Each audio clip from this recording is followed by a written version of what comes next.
નામ નરેશભાઈ ગઢવી છે, મારું નામ નરેશભાઈ ગઢવી છે. હું વિસ્તારનો આગેવાન છું. સખત 1 વર્ષથી કોર્પોરેશનમાં હરિયાપાટી કરું છું. ત્યારે આ ડામર કર્યો, ડીએલ લાઈનનું કામ ચાલુ છે.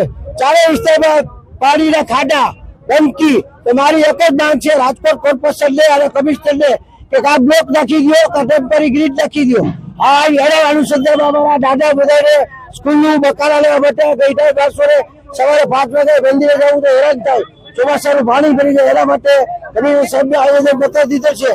સડક રાજકોટની અંદર 18 નંબર રોડમાં કાયમી બાકાત રાખવામાં આવેલ છે. ખાસ કરીને આજે આ માજી બાપાને બેસાડે છે શું છે? ખાસ કરી માજી બાપા હાલી શકતા નથી. સવારે વહેલા મંદિરે જવું હોય તો હાલીને જાય એટલે સરે રેકડી લઈને જાય છે. ડેલી કેટલા સમયથી પ્રશ્ન છે? પ્રશ્ન છેલ્લા 1 વર્ષથી છે. પ્રશ્નની માંગ સુલટાવવાની હોય તો આગામી દિવસમાં શું? હજી આજે જો અમારો પ્રશ્ન સુલટાય નહીં તો રાજકોટ મહાનગરપાલિકા જંગી આંદોલન કરશું, લતા વાસણે ભેગા રાખી. અને આ બધા છેવાડાના વિસ્તારે જે મીડિયાએ અમારી રોડ લીધી એ બધા દરેક મીડિયાને અભિનંદન પાત્ર છું. કારણ કે ભાઈ 50 એરિયા છે, 500 વેરો ભરે છે. રેલવે પાર્કમાં લાખ રૂપિયાની વાત છે.